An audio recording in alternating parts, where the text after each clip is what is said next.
இந்த நிகழ்ச்சிக்கு தீஸ்தா சேத்தல்வாத் பங்கேற்பது பொருத்தமாக இருக்கும் என்ற முறையில் தான் அவரை இந்த கூட்டத்துக்கு அழைத்திருக்கிறோம். 2002 குஜராத் இனப்படுகொலை நடந்து முடிந்த நேரத்தில் 2003ஆம் ஆண்டு மக்கள் கலை இலக்கிய கழகத்தின் சார்பில் தஞ்சையிலே ஒரு மாநாடு நடத்தினோம். அப்போ ஜெயலலிதா ஆட்சி தான். அந்த மாநாட்டின் பெயர் பார்ப்பன பயங்கரவாத எதிர்ப்பு மாநாடு. 2 நாள் மாநாடு. அதில் தோழர் தீஸ்தா சேத்தல்வாத் பங்கேற்றார். அஸ்கர் அலி இன்ஜினியருடைய மகன் இர்ஃபான் இன்ஜினியர், ஆனந்த் தெல்துண்டே, தோபரமசிவம், பெரியார்தாசன், இன்னும் பலர் பங்கேற்றார்கள். குஜராத் இனப்படுகொலையிலே பாதிக்கப்பட்ட மக்களுக்கு நீதி பெறுவதற்காக அப்போது முதலே தோழர் தீஸ்தா போராட தொடங்கியிருந்தார். அந்த அடிப்படையில் அங்கிருந்து நேருரை தருவதற்காக பாதிக்கப்பட்ட இஸ்லாமிய மக்களை அழைத்து வந்திருந்தோம். அவங்க இந்த கூட்டத்தில் பேசிய ஒரு வார்த்தை ரொம்ப நெகிழ்ச்சியை ஏற்படுத்தியது. கலவரத்தில் ஈடுபட்டவர்கள், தாக்கியவர்கள், கொள்ளையடித்தவர்கள் எல்லாம் முகம் தெரியாதவர்கள் அல்ல, எங்கள் தெருவை சேர்ந்தவர்கள், அக்கம் பக்கத்து வீட்டுக்காரர்கள். அந்த மாநிலத்தில் யாருடைய ஆதரவும் இல்லாமல் நிராதரவாக இனி யாருடைய ஆதரவும் இல்லை என்று நாங்கள் கருதினோம். இங்கே இத்தனை 1000 பேர் கூடியிருப்பதை தமிழ்நாட்டில் பார்க்கும்போது எங்களுக்கு நம்பிக்கை வருகிறது என்று சொன்னார்கள். அந்த மாநாட்டிலே அந்த இனப்படுகொலை முடிந்த பிறகு அன்றைக்கு பிஜேபி ஒரு டேர்ம் அறிமுகப்படுத்தினாங்க. குஜராத் இந்துத்துவத்தின் சோதனை சாலை. குஜராத் இந்துத்துவத்தின் சோதனை சாலை என்றால் தமிழகம் அதனுடைய கல்லறையாக இருக்கும் என்று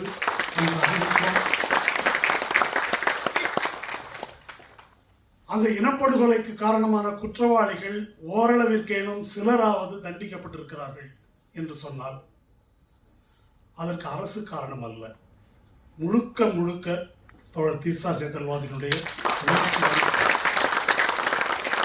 ஒரு கல்லிலே நார் உரிப்பதுன்னு நம்ம கேள்விப்பட்டிருக்கிறோம். அது மாதிரி இந்த நீதிமன்றங்களிலே நீதி வாங்கியிருக்காங்க சில பேர். அப்படி விடாப்பிடியாக நீதி வாங்குவதற்கு முயற்சி செய்த ஒரே காரணத்தினால் பல பேர் தண்டிக்கப்பட்டிருக்கிறார்கள். சஞ்சீவ் பட் இன்னும் சிறையில் இருக்கிறார். ஐஜி ஸ்ரீகுமார் பாதிக்கப்பட்டிருக்கிறார். ஹர்ஷ் மந்தேர் வேலையை விட்டு வெளியேறிவிட்டார்.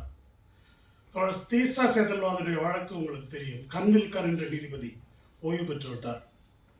அவர் என்ன சொன்னார்? கேஸ் என்ன நடத்துனாங்க? ஜாக்கியா ஜாஃப்ரியினுடைய வழக்கு. இந்த இனப்படுகொலையின் போது போலீஸை கண்டுகொள்ளாமல் இருக்க சொன்னார் மோடி என்று உள்ளே வாக்குறுதி உள்ளே அவர் பேசினார்ன்றதை சொன்னதுக்காக தான் சஞ்சீவ் பட் அங்கே இருந்தார். இந்த இனப்படுகொலைக்கு மோடி பொறுப்பேற்க வேண்டும் என்று தொடுக்கப்பட்ட வழக்கு. அது அப்போ போட்ட வழக்கு ஃபைனலாக அது தள்ளுபடி ஆயிடுச்சு. அது ஒரு தனி கதை. தள்ளுபடியான பிறகு இவங்க தான் she kept that pot boiling, அது அந்த கொதிநிலை மாறாமல் வைத்திருந்தார்கள் அப்படின்னு சொல்லி இவங்களெல்லாம் ப்ராசிக்யூட் பண்ணணும் என்று அந்த தீர்ப்பிலே சொல்கிறார். சொன்ன மறுநாளே தீஸ்தா கைது செய்யப்படுகிறார். அந்த நீதிபதி பேர் திரும்ப சொல்கிறேன், கன்வில்கர். அதே நீதிபதி இந்த PMLA என்று சொல்லக்கூடிய prevention of money laundering act, EDன்னு இன்னைக்கு சொல்கிறோமே, அவர்களுடைய கைதுக்கு ஆயுதமாக பயன்படக்கூடிய சட்டம். அந்த சட்டத்தில் மிக கொடூரமான அரசமைப்பு சட்டத்துக்கு எதிரான திருத்தங்களை எல்லாம் சட்டபூர்வமானது என்று தீர்ப்பளித்தவர் அதே கன்வில்கர் என்ற நீதிபதி. அது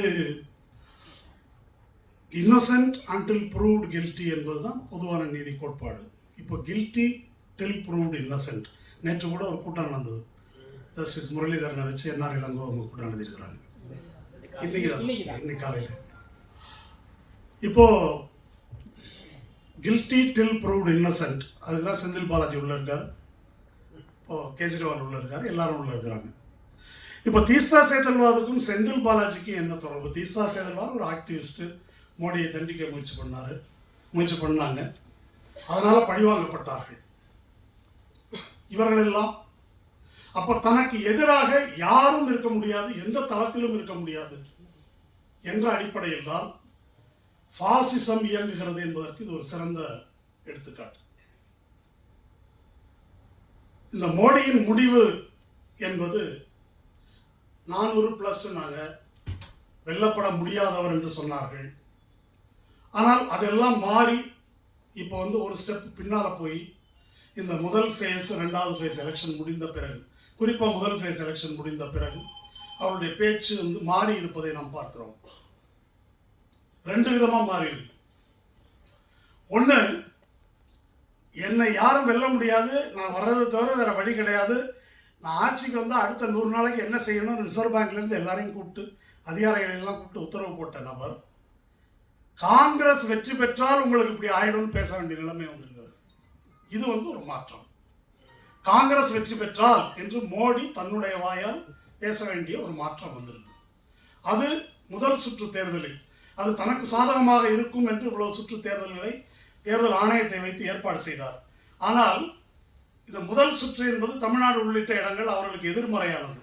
இப்போ இது ஒரு பேண்ட்வேகன் எஃபெக்ட் மாதிரி, தமிழ்நாடு எப்படி போதோ அந்த திசையில் மற்ற இடங்கள் எல்லாம் போகும், முழுமையாக இல்லை என்றாலும் ஓரளவுக்கு ஏனும் போகும் என்ற ஒரு சூழ்நிலை உருவாகி இருப்பது அவர்களுக்கு பீதியை ஏற்படுத்தி இருக்கிறது. அதன் விளைவுதான் அபாண்டமான பொய்களை மோடி பேசுகிறார். தோழர் வாஞ்சிநாதன் இடஒதுக்கீடு பற்றி சொன்னார். கடந்த சில நாட்களாக நீங்கள் ஊடகங்களில் நடைபெறுகின்ற விவாதங்கள் பேச்சுகள்லாம் பார்க்கலாம். ஒரு பிரதமர் பதவியில் சங்கி யாராவது ஒரு சாதாரணமாக உள்ள ஆளுங்க இந்த விவாதங்களில் வாய்க்க வந்ததெல்லாம் பேசுவாங்க, நம்ம பார்த்துருக்கிறோம். ஒரு கான்ஸ்டியூஷனல் போஸ்டில் இருக்கக்கூடிய ஒரு நபர் ஒரு நாளாந்தர அரசியல்வாதியை விட கேவலமாக கீழே இறங்கி பொய்களை, கர்நாடகா தேர்தலுக்கு 4 நாள் முன்னால் இவர் தான் சித்தராமையா தான் முஸ்லீமுக்கு இடஒதுக்கீடு இப்படி பண்ணியிருக்காரு, பிசி இடஒதுக்கீடை பிடுங்கி உங்களுக்கு கொடுக்க போகிறாருன்னு சொல்கிறாரு. அது முழு பொய். 30 ஆண்டுகளாக அந்த சிஸ்டம் அங்கே அமலில் இருக்குது. அதுக்கு அவங்க தேவகவுடா இவங்க ஆட்சியில் இருந்தபோது என்பதெல்லாம் வெளியே வந்துருச்சு. 15% முஸ்லீம்களுக்கு மத சிறுபான்மையினருக்கு கொடுக்க போகிறாங்க, தலித்துகளுடைய இடஒதுக்கீட்டை பிடிங்க, இது பேசியிருக்கிறாங்க. ராஜஸ்தானில் பன்ஸ்வாரா என்ற தொகுதி அங்கே 70% பேர் ஆதிவாசிகள், பழங்குடி மக்கள்.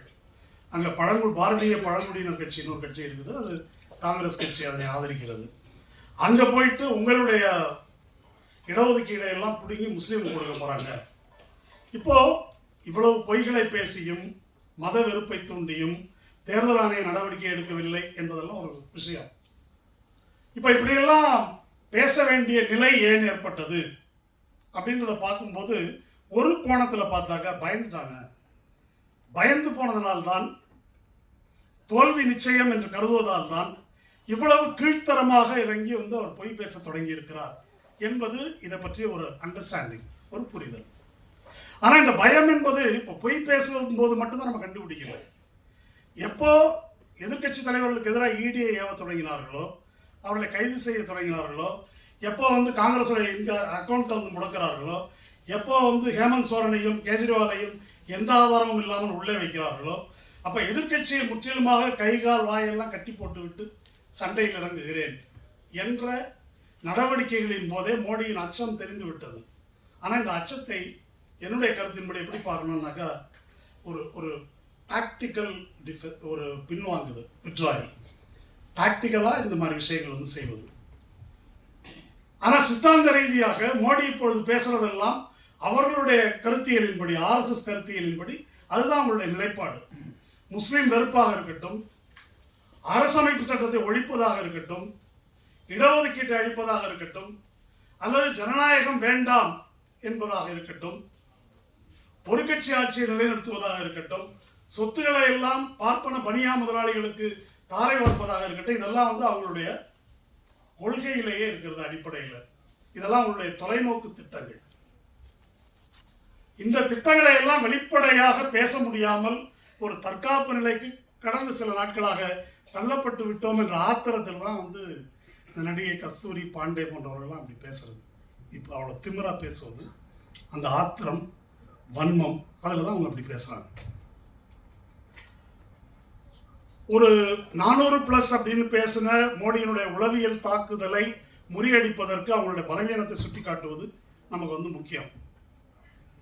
அது ஒன்றும் சந்தேகம் இல்லை. ஆனால் மொத்தமாக இது சும்மா நடிப்பு தான் என்று இதை குறைத்து மதிப்பிடக்கூடாது என்பதற்கு தான் இதை வலியுறுத்துகிறேன். இது ஒரு விஷயம்.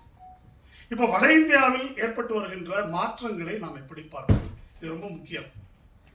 கொஞ்சம் பேர் எப்படி கருதுறாங்கன்னா ஒரு பெரிய அளவு மாற்றம் அலை வீசுது, அந்த பக்கம் அப்படியே போயிடும் அப்படி கருதுறாங்க. அல்லது பெசிமிஸ்டிக்காக அப்படியெல்லாம் ஒன்றும் ஆயிடாது என்று கருதுகிறார்கள். கொஞ்சம் நிதானமாக இதை எடை போட்டு பார்க்க வேண்டும் அப்படின்னு கருதுகிறேன். இதை பற்றி ஓரளவு மற்ற பத்திரிகையாளர்கள் எழுதிய கட்டுரைகள், யூடியூப் பேட்டிகள் இதெல்லாம் பார்க்கும்போது என்ன புரிஞ்சுக்க முடியுது. இப்போ அந்த துருவ் ரத்தி என்பவருடைய வீடியோக்கள் ஏன் செல்வாக்கு செலுத்துகின்றன மக்கள் மத்தியில், இந்த கேள்விக்கு நமக்கு விடை வேணும். இப்போ வட இந்தியாவில் உள்ள மக்கள் மத்தியில் மோடியை பற்றி ஒரு வலிமையான பிம்பம் உருவாக்கப்பட்டிருக்குது. அந்த பிம்பம் இன்னும் தகர்ந்து விடவில்லை என்றுதான் பிஜேபி தோற்கும் என்று சொல்பவர்களும் கூட சொல்கிறார்கள். ஆனால் அவங்களுக்கு என்ன பிரச்சனை என்றால் விலைவாசி உயர்வு, வேலையில்லா திண்டாட்டம், அக்னிவீர் போன்ற திட்டங்கள், இது பலவிதமான விஷயங்கள் ஒரு இந்த மயக்கத்திலேயே மோடி மயக்கத்திலேருந்து அவங்கள ரிலீஸ் பண்ணுது. அல்லது உள்ளூர் பிரச்சனைகள், உள்ளூர் நாடாளுமன்ற உறுப்பினர் மீது அவர்களுக்கு இருக்கின்ற அதிருப்தி, இதெல்லாம் அப்படி ஏற்படுத்துது. இன்னொரு புறம் இந்த 400+ என்பது அரசமைப்பு சட்டத்தை திருத்தத்தான், இடஒதுக்கீடு ஒழிக்கப்பட்டு விடும் என்ற பிரச்சாரம் பிற்படுத்தப்பட்ட தாழ்த்தப்பட்ட மக்களிடம் ஏற்படுத்தி இருக்கின்ற தாக்கம், அவங்களுக்கு ஏற்பட்டிருக்கின்ற அச்சம், அது ஒரு தாக்கத்தை ஏற்படுத்துது. இது எல்லாம் போக இந்த 10 ஆண்டு காலத்தில் இவையெல்லாம் தொகுத்து என்ன விளைவை ஏற்படுத்தி இருக்குது அப்படின்னு நம்ம பார்த்தா, ஒன்று கவனிச்சிருக்கலாம் நீங்கள்லாம், போலிங் பர்சன்டேஜ் ரொம்ப கீழே விழுந்திருக்கு வட இந்தியாவில். ஒரு விதமான அசதி மக்கள்கிட்ட வந்திருக்கிறதா தெரியுது. ஒரு டயர்ட்னஸ், ஒரு அலை எதிர்ப்பு, கலகம் என்பதை விட ஒரு விதமான களைப்பும் சலிப்பும் வந்திருக்குது. இந்த போலிங் குறைந்திருப்பது அவர்களுக்கு பெரிய அடி, அதனால் தான் பயப்படுகிறார்கள் என்றுதான் பல வல்லுநர்களும் இதை குறிப்பிடுகிறார்கள். நம்ம ஊரில் விலையில்லா அரிசியோ இல்லை மற்ற நலத்திட்டங்களோ ரொம்ப நாளாக இருக்குது. அங்கே இந்த 5 கிலோன்றதே இப்போ ஒரு பெரிய விஷயம். அல்லது கிராமப்புறங்களில் வீடு கட்டுவதற்கு கொடுத்துருக்கிறது ஒரு பெரிய விஷயம். இது மாதிரி விஷயங்கள் இதை லாபார்த்தின்னு அவங்க சொல்கிறாங்க. லாபார்த்தின்னா பெனிஃபிஷியரி. அதை இப்போ ஒரு டிஜிட்டல் இது வந்துட்டதுனால இந்த பரம ஏழைகள் என்று கருதப்படக்கூடிய அத்தனை பேரையும் அவங்க தனிப்பட்ட முறையில் தொடர்பில் வச்சுக்கிட்டு இது மோடி கொடுத்தது அதை நம்பக்கூடிய அந்த ஒரு நிலையில் தான் அவங்க இருக்கிறாங்க. இதெல்லாம் கலந்த ஒரு சூழல் தான் அங்கே இருப்பதாக நாம் பார்க்க முடிகிறது. ஒரு இப்படி சொல்லலாம், வாழ்க்கையினுடைய கசப்பான அனுபவங்கள், அதில் மோடி பிரமையின் மீது ஒரு ஃபட்டிக், அசதியை உருவாக்கி இருக்கிறது என்ற அளவுக்கு தான் இதை மதிப்பிட முடியும் அப்படின்னு நான் கருதுகிறேன். முஸ்லீம் எதிர்ப்பு பிரச்சாரம் இப்போ இவங்க பண்ணுறாங்கன்னாக்கா அது ஏன் எடுபடலைன்னாக்கா முஸ்லீம்கள் ஒரு பரிதாபத்துக்குரிய நிலைக்கு வந்துட்டாங்க. இந்த லிஞ்சிங் தாக்குதல்களாக இருக்கட்டும், புல்டோசரை விட்டு அடிக்கிறதா இருக்கட்டும், அவர்கள் லவ் ஜிஹாத், இன்னும் பலவிதமாக அவர்களுக்கு எதிராக தொடுக்கப்படுகின்ற தாக்குதல்கள், அதுக்கு ஒன்றும் அவங்க எதிர்வினையாற்றும் நிலையிலெல்லாம் இல்லை. அப்போ முஸ்லீம் பிடிங்கிடுவான், அப்படி பண்ணுவான், இப்படி பண்ணுவான்னா அதை நம்புவதற்கு கூட புறவயமாக ஒரு சூழல் இருக்கணும். அப்படி இருக்கிறதுனால அது எடுபடவில்லை. அதே மாதிரி காங்கிரஸ் பிடிங்கி கொடுத்துருவான்றது ரொம்ப ஓவராக தெரியுது, நம்ப முடியாததாக இருக்குது. இதெல்லாம் கலந்த கலவை தான் அங்கே உள்ள நிலை. இப்போ லோக்நிதி சிஎஸ்டிஎஸ் சர்வேயில் இந்தியா ஒரு ப்ளூரல் கண்ட்ரி, இந்த 10,000 சாம்பிள் எடுத்திருக்கிறாங்க. அதுதான் மக்கள் பெரும்பாலான நாடுகள் தன்மை வாய்ந்த நாடு என்று தான் சர்வேயில் சொல்கிறாங்க. ஆனால் அந்த பன்முகத்தன்மை என்பது வட இந்தியாவை பொறுத்த வரைக்கும் சமத்துவத்தின் அடிப்படையில் வந்த புரிதல் அல்ல. அது ஒரு ஹிந்து மேலாண்மையை ஏற்றுக்கொண்ட பன்முகத்தன்மை அப்படி சொல்லலாம். கடந்த 40 ஆண்டுகளில் அப்படி ஒரு உளவியல் அங்கே ஏற்படுத்தப்பட்டு விட்டது என்பதை தென்னிந்தியாவில் இல்லை, வட இந்தியாவில் அப்படி ஒன்று ஏற்படுத்தப்பட்டு அது கிட்டத்தட்ட நிலைத்து விட்டது என்ற யதார்த்தமும் இருக்கிறது. இப்போ காங்கிரசினுடைய தேர்தல் அறிக்கை அவர்களுக்கு மிகப்பெரிய தாக்கத்தை ஏற்படுத்தி இருக்கிறது. அவங்க நினைச்ச மாதிரி முக்கியமானது சொல்ல விட்டுட்டேன்.